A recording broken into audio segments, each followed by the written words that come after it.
Habits of highly effective literary translators.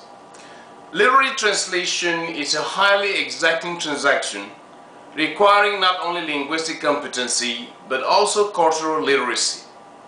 In this video, Dr. Peter Vakunta sheds light on the habits of highly effective literary translators. Translators are culture brokers. In order to produce texts that meet the requirement of dynamic equivalence, competent literary translators function as culture brokers. Dynamic equivalence refers to the intertextual, intercultural, and interlingual transpositions that occur between source and target texts. In a bid to transfer meaning holistically from source to target text, highly effective translators decode the significations embedded in the source text signifiers. The concept of dynamic equivalence is attributable to Eugene Nidar, who argues that dynamic equivalence is the quality of a translation in which the message of the original text has been so transported into the receptive language that the response of the receptors is essentially like that of the original receptors. Translators are interpreters. Translation is an act of interpretation. Effective translators endeavor to unravel the thought patterns and communicative intent of the writer of the source text. The term interpretation should be understood as exegesis. That is, the act of deciphering the meanings embedded in the linguistic and extra-linguistic components of the source text. Exegesis presupposes a deliberate attempt by the translator to unveil the communicative intent of the author of the text. Competent translators are mindful of the fact that written texts embody, among other things, cultural peculiarities, worldview, and imagination of members of the linguistic community for whom the texts are written. Translation as transposition. Effective translators know when to resort to transposition as a translation paradigm.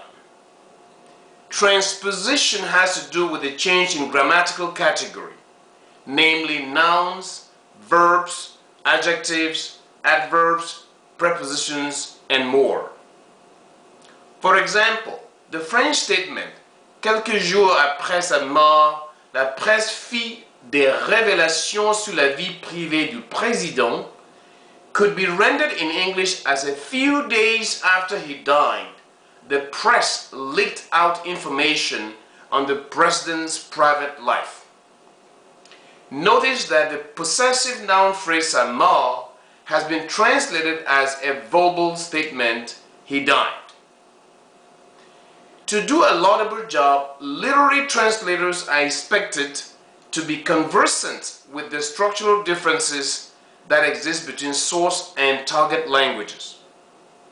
Such knowledge enables literary translators to resort to modulation as a translation technique. Translation as modulation. Competent literary translators are aware of the expediency of recourse to modulation as a translation device. Modulation involves a change in worldview of the source text writer. Such a change may entail a switch from concrete to abstract, figurative to literal usage, or from cause to effect.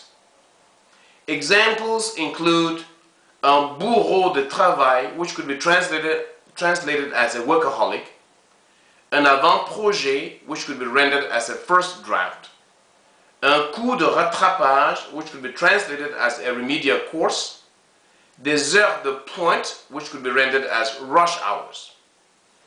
Highly effective translators have mastered the ropes and know when to resort to modulation in a bid to convey the sensibilities of the target language. Sensitivity to target language community sensibilities. Effective translators are aware that texts are not written in a vacuum. Rather, they are offshoots of specific cultural settings.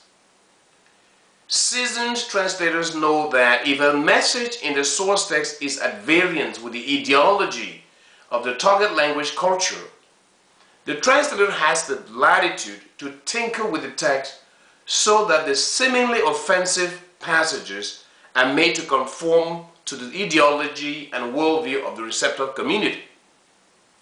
This places a huge premium on the primacy of cultural literacy as an effective operational tool in literary translation.